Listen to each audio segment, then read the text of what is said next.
Attorney Michael Avenatti laid out the domino sequence leading from the evidence used to secure a wiretap of lawyer Michael Cohen to the eventual downfall of President Donald Trump.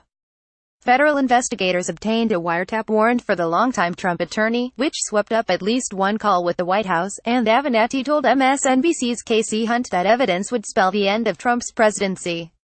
My understanding is, they were also wiretapping text message communications for the weeks leading up to the FBI raids. Avenatti said. The attorney for porn actress Stormy Daniels said he believes that wiretap revealed evidence of a conspiracy to commit a crime, which he said likely prompted the FBI raid of Cohen's home and office. I also think that ultimately it will be disclosed that during these wiretaps, the FBI learned of means by which Michael Cohen and others were going to potentially destroy evidence or documentation. Avenatti said. Once they have that information in hand, that is what served as the predicate or basis to get search the home, the office, and the hotel room of Michael Cohen. This is going to be ultimately, I think, what the domino sequence will be, he continued. I think that Mr. Trump and Mr.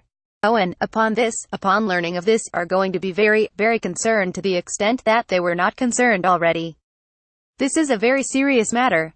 He said this won't end well for Trump or his attorney.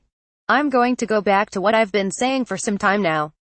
Avenatti said, there's no question in my mind that Michael Cohen will be indicted for serious federal crimes relating to, likely, the $130,000 payment and other things, and I think that this increases the chances of what I've said previously.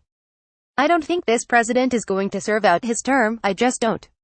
Avenatti said that evidence would likely be revealed when Cohen was charged, and he suggested the wiretap could have revealed damning evidence against the president, as well, because Trump continued speaking with Cohen until Rudy Giuliani recently warned him to stop. Look, we also know that the president is not very disciplined and, in fact, we know he communicated with Michael Cohen not just before the FBI raids. Avenatti said, but we know that he communicated with Michael Cohen after the FBI raids, and we know that according to Mr. Giuliani, his instruction occurred only in the last few days.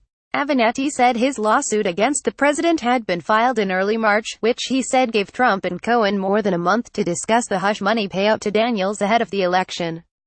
Those communications may very well now on a recording in the possession of the FBI, he said.